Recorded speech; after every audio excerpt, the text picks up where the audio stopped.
बच्चों, let's read the question. The question is differentiate between menarche and menopause. तो आइए देखते हैं हम इसका की कंसेप्ट. तो अगर हम बात करें बच्चों इसके की कंसेप्ट की, तो it will be menarche and menopause. तो सबसे पहले अगर हम बात करें मेनार्क की, तो आपका मेनार्क क्या होता है? So menarche is the first menstrual flow that begins at puberty, जो कि प्यूबर्टी में होता है इन गर्ल्स.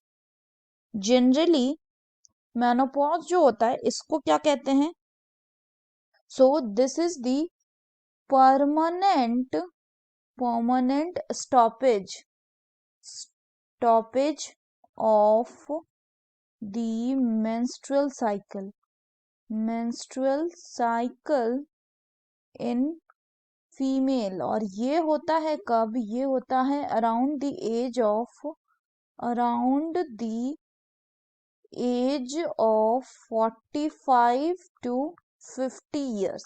इसको हम क्या कहते हैं? मेनोपॉज कहते हैं. यहाँ पे अगर हम बात करें कि मेंस्ट्रुएशन क्या होता है, तो होता क्या है कि जब भी हमारी जो फीमेल है, तो जब भी आपकी ये जो फीमेल चाइल्ड होगी, ये फीमेल चाइल्ड अटेंड करेगी किसको? प्यूबर्टी को. तब जब ये अटेंड करती है प्यूबर्टी को, तो उस टाइम पे ओवरी भी इसके मेच्योर होते हैं. तो ओवरी क्या करता है कि हर month, so ovary began to release egg each month. और साथ ही साथ यहाँ इस टाइम पे यूट्रस जो है ये प्रिपेयर करता है खुद को किसके लिए? प्रिपेयर फॉर प्रेगनेंसी के लिए प्रिपेयर करने लगता है. लेकिन होता क्या है कि इफ अगर एग जो है वो अनफर्टिलाइज्ड रह जाता है, वो फर्टिलाइज नहीं हो पाता है, देन दी क्या होता है? देन दी थिकन लाइनिंग, जो थिकन लाइनिंग बना हुआ होता है यूट्रस का, so then the thickened lining of uterus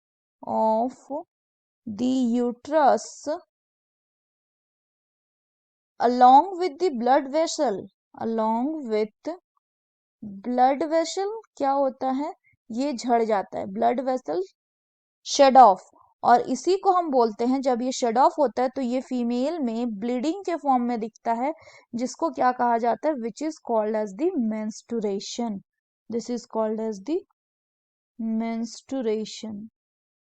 So that's all for the question बच्चों. Hope you understood it well. Best of luck.